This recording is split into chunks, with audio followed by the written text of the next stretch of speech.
Is this the way I used to react, but this is the way I want to respond. Right. So I had to pause.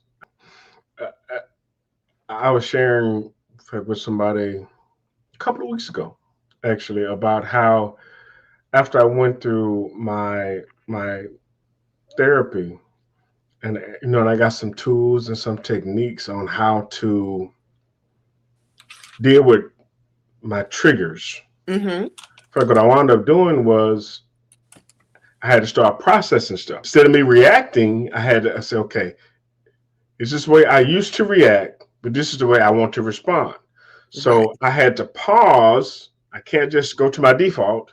I had to pause and I had to rewire myself to have a response instead of a reaction. And Yes. I remember when they saw me doing that, they were kind of like, "We're like, what are you doing? I'm telling you about this, and I'm expecting this reaction." And it's like, no, I'm trying to give you a response and not a reaction.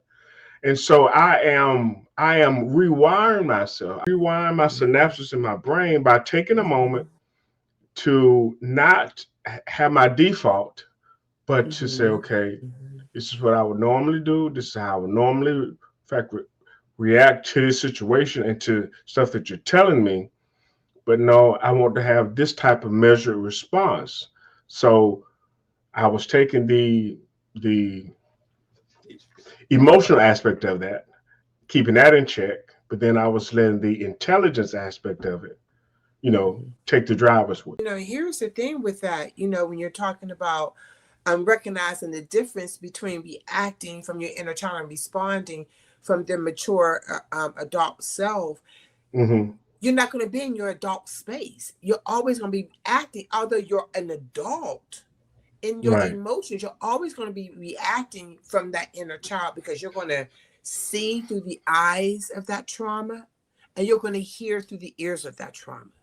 And Mm. so you're absolutely correct. Like we have to get to a place where and I loved what you did because that's an empowered tool that you Yes. have. And it's Yeah. very powerful because it's something to celebrate because you've now taken your power back from the Right. actions of other people and you reacting to their actions. You go and you say something or you do something, you're expecting a reaction from somebody and they don't give you that reaction, then you're going to react a certain way. And then here goes this cycle, right? So